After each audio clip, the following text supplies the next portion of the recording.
Hello everybody, and welcome to another episode of Age of Empires. This time I'm once again playing against two medium opponents. I have chosen for a land map this time because I wanted to get a representative opening, so to say. I am going to record a video later on normal speed where I explain things a little bit more. This was a request of a friend of mine. Or friend of mine. This was my cousin. He is definitely a friend of mine as well, but it seemed like a bit strange to just refer to him as a friend. Anyway, he requested that I show how I do my opening. Yeah, I've also played a few games with him this weekend. I didn't record any of them, but yeah, I picked up a few tricks here and there. Let's just say that. I myself am playing as the Saracens in this game. It is still a medium opponent, but I have decided to crank up the difficulty for next time to, I believe it's hard after this. And we'll see how this CPU handles it then, because I really didn't find it much of a challenge this time. I found my last sheep as well. I was a little bit lucky in this, in the sense that I found my sheep quite quickly, and the bull of the boars were quite close by. So I could lure them quite easily. Also, the deers were close enough by that I decided to get those as well. Just to go a bit easy on my wood. I do believe I overdo my wood production a little bit here late game, but yeah, early game I regularly find myself short on wood, which is unfortunate. Perhaps I should be putting more people on wood earlier on. I think this would be a better thing to do. Anyway, you see me lure the first boar back here. By the way, TomTom Science, my good old friend, thank you for the tip for luring these boars back. I completely forgot that these beasts trail you when you go out, or when you shoot them, so yeah, this is definitely a lot of extra food that you can just put next to your town center, which is always a good idea to do. You do need to pay attention, and the first few times I tried this trick, this was with my cousin in a multiplayer game, but yeah, villagers died, it was messy. But now I think I've got this trick more or less figured out. Anyway, you see me here rely on as much as possible other food sources for as long as possible. Here I take out the second boar. There we go. All the villagers back to work. One of them is a little low on HP, but I've not known the CPUs to rush much, so yeah, I don't care. Okay, here we go. Well, this game is getting on the way. I might as well talk a bit about my enemies. I have not figured this out yet, but one of my enemies is the Celts and the other one is the Britons. The Britons are going to be my major opponent in this. They actually attacked me once, but yeah, I was quite easily able to repel it. The Celts were basically stuck between my army and the English army, which yeah, meant they died rather severely. Also felt like, I mean, I don't really know how to play the Saracens well, I feel like. I mean, their castle unit, I'm not going to try and pronounce that name, that's going to fail. But yeah, it's good, don't get me wrong, but when you're facing longbowmen, they outrange you, and that's kind of an issue. I mean, they have quite a bit of health with their castle upgrade that they get in the Imperial Age, but it's not magnificent. Okay, I just clicked my feudal age. Not really sure what age I am here. Or what age. I know what age I'm in, but what I meant was I'm not really sure how much population I have. So we're going to see about that. I might have to see if I can improve the resolution of this screen a little bit, because my little preview screen here is absolutely dreadful.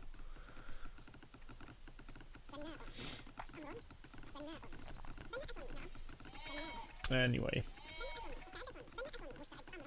I start by putting villagers on my, yeah, here we go, my villagers, or I just reached the feudal age. Now here I'm going to, as quickly as I possibly can, plop down, I think I put, what do you call it, a stables down, and a blacksmith. Also, I think my wood production here is still a bit low, but I'm not entirely sure about this. I mean, I find that I'm short on wood early on, and it's a bit difficult to estimate for me at this point when I'm making too much and when I'm making too little. Yeah, after I've gathered too much or I'm short on something, which is definitely not where you want to be. Okay. Now here I put down the stable, which means that after that, in theory, I could go straight to the castle age, assuming I have the food to do it. I build a few spearmen for defense, just in case the CPU decides to show up with some annoying units. Never seen them do it, but yeah, I've had it happen to me once when I was still getting a bit used to this the Dark Age, and I was very late in the transition. Then he showed up with a few cavalry, and it was difficult to deal with at first because I didn't have any units yet. So since then, I've been building a few units each time. But in this particular case, I think 2 spearmen would have sufficed, and that way I could have gone to the castle age just a bit sooner. But yeah, this is talking afterwards. I'm putting a few guys on stone already, just to get my stone up for when I do eventually get to the castle age.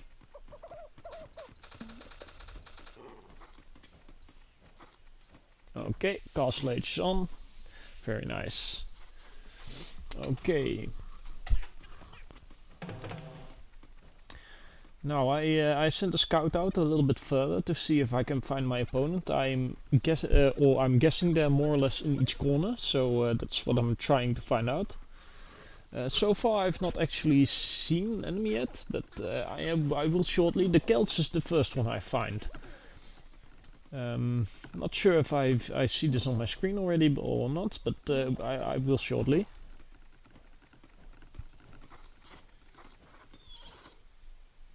Yep, I notice here. Yeah, there we go, the Celts. I am trying to manage 2 scouts at the same time, which, considering my my multitasking skills, is not going too well. But yeah, at least I'm getting some scouting in, which is a big pat on the back to myself, because I'm not really been known to do that very well in the past. So at least I was able to find out who my enemies were, and therefore what I was going to suspect, or what I could expect of my enemies.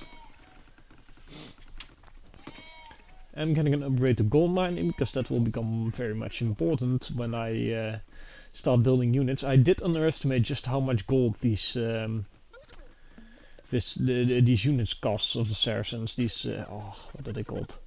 It's something with an M, I'm quite sure. But as I said, I'm not going to attempt to pronounce it, even if I could read the words on the screen I've got here. Anyway, I do decide to plot down a monastery quite quickly, just so I can try and steal the relic that I spotted on the minimap. It's in the right corner, more or less. It's sort of in the right side of the map. My scout just got past it a bit. Anyway, it's a white dot on the map, on the mini-map, and I spotted it, and I know this is a relic, and I want a few relics, so I quite quickly put it there. Now I decide, or I check where I want to put my next town center, because I did find out that these town centers are very important to build more than one. Or in the sense that one town center is not enough for the late game. You definitely need one for villager production, and 2, they're also a nice defensive structure for your villagers. I hadn't really thought about that when I earlier said that one town center should, in theory, be enough. But if someone were to come and attack these villagers near the town center, they can all go in the town center, and they're in theory protected, at least until siege shows up. Or very powerful units, but basically they're safe until the Imperial Age. That's usually what the trend you see. So getting a few extra town centers out is definitely not an excessive luxury. I contemplate building a few knights here. I might have, but it would probably have been better if I'd upgraded my scout cavalry to light cavalry, so that then the upgrade to hussars later would be easier, but this is not something I'm considering at this point. I'm getting a second monk out to get that other relic. These two relics will generate a nice amount of gold for me, or at least they will generate a nice extra trickle of gold for me that will definitely help. And I still at this, oh yeah, I have figured out how expensive these units are, so at this point I can, I'm pretty much happy with any kind of gold I get. I also do very little upgrades this playthrough, just to save on my gold cost. Probably could have, at one point in time I do actually upgrade the, what's the word I'm looking for here? Yeah, the sword. So I've upgraded cavalry armor and I've upgraded the swords for my guys. But yeah, I think I actually put a bit into infantry armor at one point, but I'm not entirely certain about this.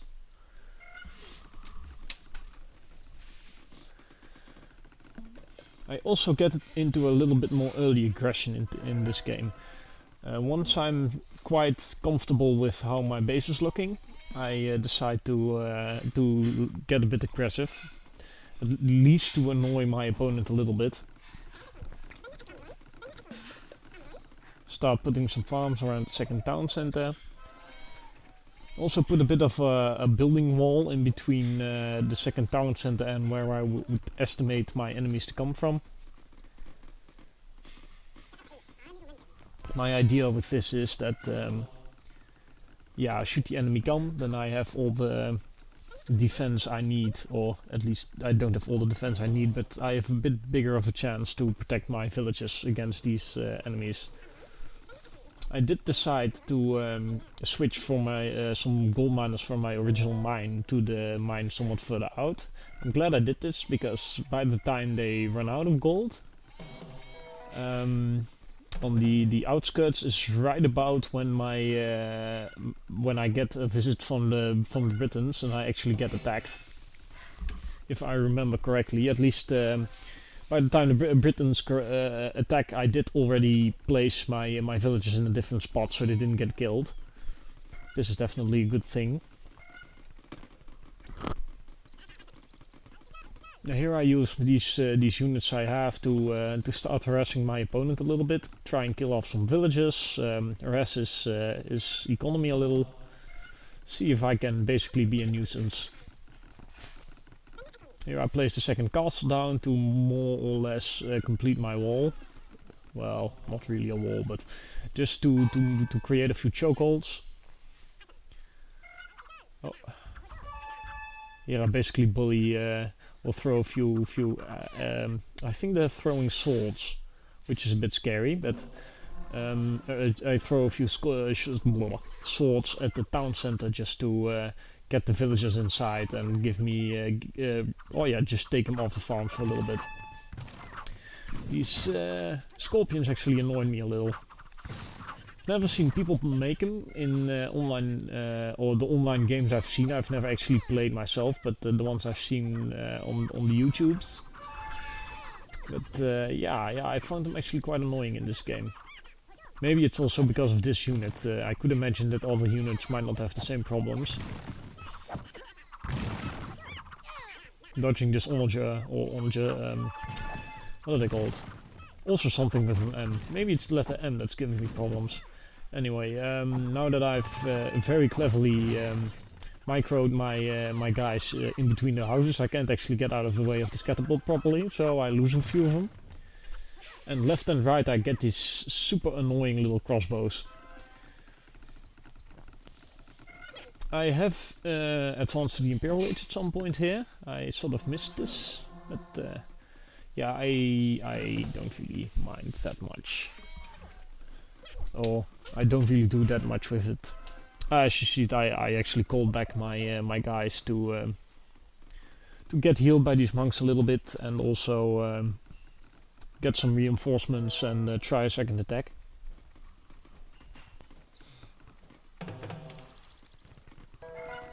And you see me doing an upgrade. In general, gold is a problem for me in this playthrough. It never really stops being an issue. At one point I do start creating a very large amount of hussars, but that's when the Britons become my main enemy. This is not yet the case. I do decide to, I actually remember to send my monks with me forward into battle, so they help heal my army a little bit. I don't think they made a dramatic difference, but every little bit counts. Also, this playthrough will be a lot shorter than you might be used to, because yeah, this time yeah, I'm sort of getting the hang of it slowly but steadily, which means yeah, I kill these CPUs off quicker. Bumped the mic there. Hope I didn't blow your eardrums out. Okay.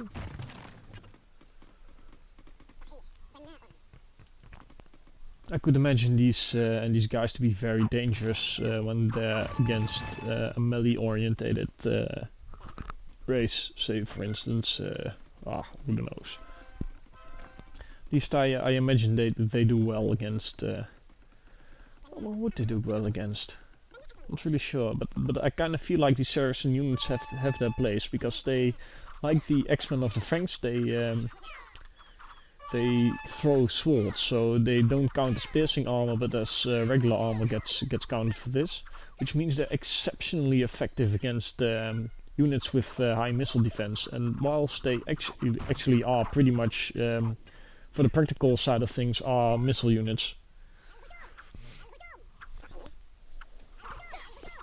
do get some captured rams. Maybe they become siege rams before they actually make it here, but make use of these with destroying these buildings. Get one trebuchet in the mix as well. For some reason these rams don't really do as I want them to, but yeah, what you gonna do. I think I actually pretty much kill his army here, and as a result the Britons actually get very big. I probably should have just waited for my siege to arrive and then sit back and let my guys just mop up their army as they try and attack the siege, rather than just step in the middle of this great mess of what is it, these scorpion shots and whatever. At this point I have decided though that I want to kill this guy. I'm now getting the right idea. Pull back my guys and kill what comes to me instead of going to them and killing them. I don't actually need to kill all the army at one go. I just need to kill those that try and attack my siege. In the meantime I can do some harassment against their economy, destroy a few farms, such on and so forth. Here I do actually send one towards, or a few of my guys towards this catapult, because I see he's...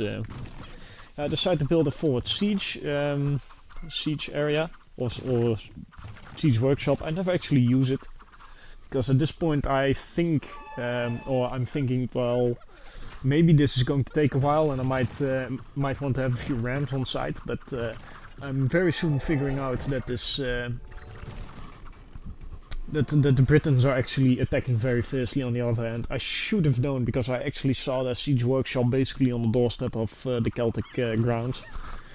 But yeah, I didn't, so yeah, what's gonna do.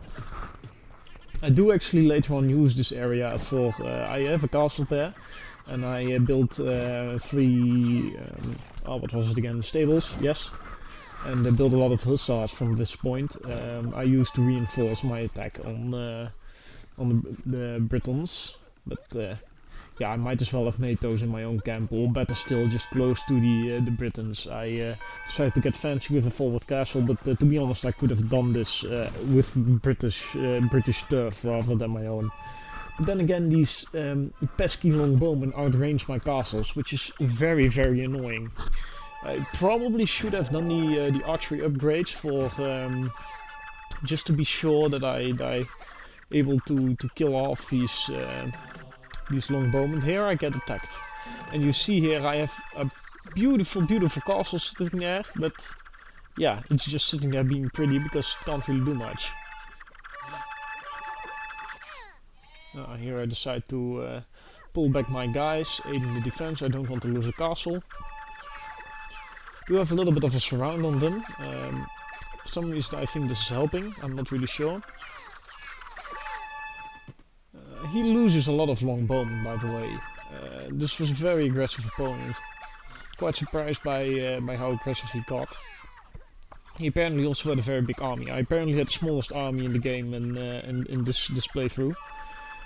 I could imagine so, because I basically use a small group of these elite whatevers, and continuously send a stream of hussars into the enemy base, and then with the siege slowly but steadily break them down. This was turned out to be a very effective way of dealing with my opponent. At one point I do get capped out when I'm at I think 160 population, but I don't really think that it's a very very relevant thing. I have been keeping the population cap at 500 because I think this is the most fun, but I'm contemplating whether this is something I should keep doing. I mean, I basically play this entire match under 200 population and only the computer builds more, but that's only because, yeah, okay, perhaps this is a good thing, because this way I get punished for over-attacking one enemy. The second I saw red was attacking green very much, I should have probably just kept to minor harassment on green and sent my full-blown assaults toward red. That way I'm weakening both my opponents at the same time rather than just the one guy. This would probably have been the better choice, but as it turns out I didn't do this. With the consequence that I got attacked once. But yeah, this attack was easily enough dealt with, and to be honest I don't think the units I used were actually ideal to do it with. I actually think I mixed in a few scout cavalry just to have a bit of a meat shield for my more expensive gold units. They did die off a little bit more than I wanted to in this playthrough, but yeah. All things considered, I'm also not entirely sure how he got all the gold to do this. Maybe I just built a way too expensive unit, because I don't think I think it's like 80 or 90 gold you have to pay for this unit, and I just think it's too much. I mean, sure, it's a nice unit, but the gold cost just is ridiculous. For the same amount of gold you can build 2 longbowmen. That's nuts. So I built, I think, what is it, 50 or 60 of these guys in this game. That could have been 120 longbowmen, I think. I'm not entirely certain about its cost, but it's quite an expensive unit, and I don't feel like you get super much in return for this. I'm selling off a little bit of wood and food here to maintain production of my gold units. Let's refer to them like so, for the time being. Here I send a little raiding party, kill off some villagers, kill off some monks. Fortunately a pikeman gets in the mix, and I don't feel like getting into a quarrel with them at the moment.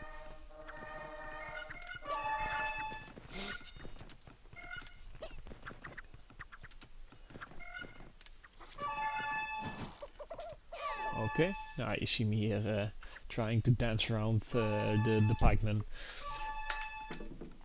Quite quickly do some things, and then when I return to my guys, I basically already lost all of them. At one point in time I just think to myself, well, these are basically expendable units anyway, so I shouldn't really be bothering.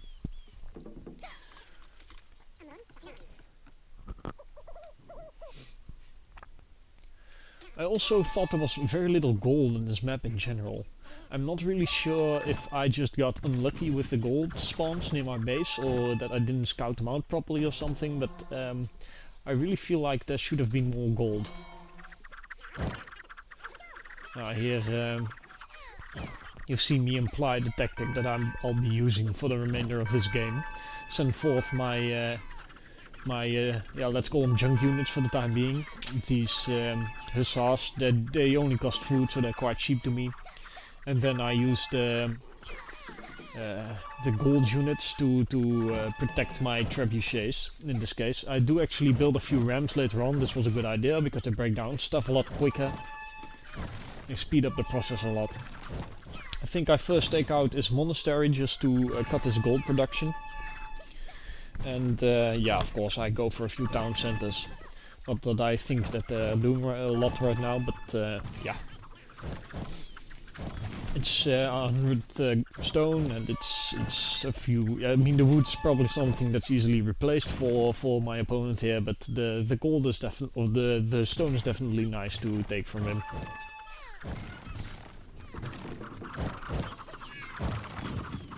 Okay. Excuse me if you hear me breathing a lot or heavily into the mic this recording. I unfortunately have a bit of a clogged nose. It's getting cold here in Holland, and my nose does not approve of this. So yeah, I'm having difficulty breathing through my nose at this point in time. So yeah. Sending forth my trebuchets. Notice that my woodcutters are basically making the most inefficient run humanly possible.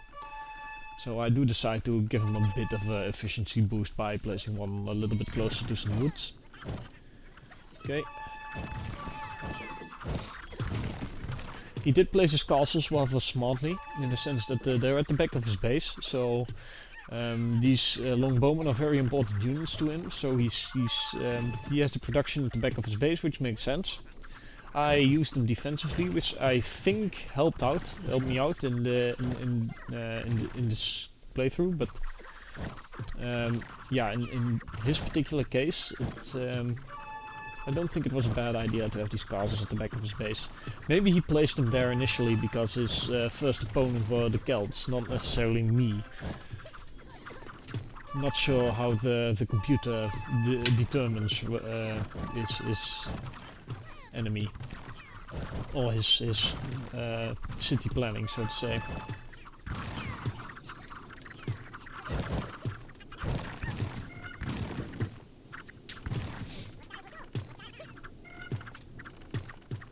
Sending rams forward again.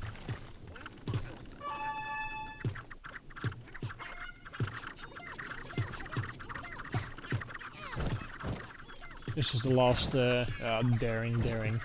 It's not really daring, but the last time I really put my guys very much forward.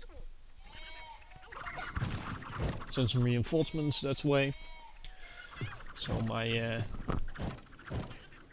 sword slinging guys have a bit more numbers.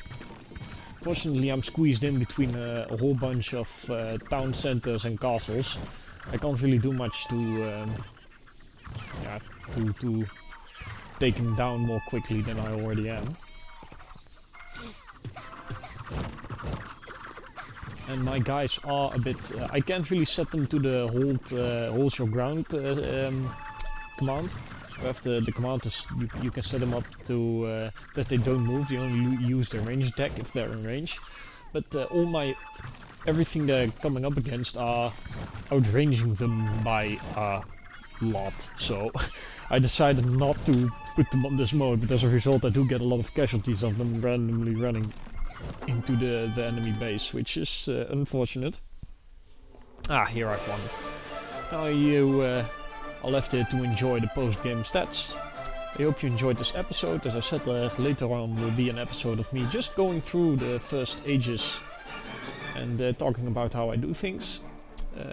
As I said, I hope you enjoyed. If you did, please leave a like, and I'll see you next time.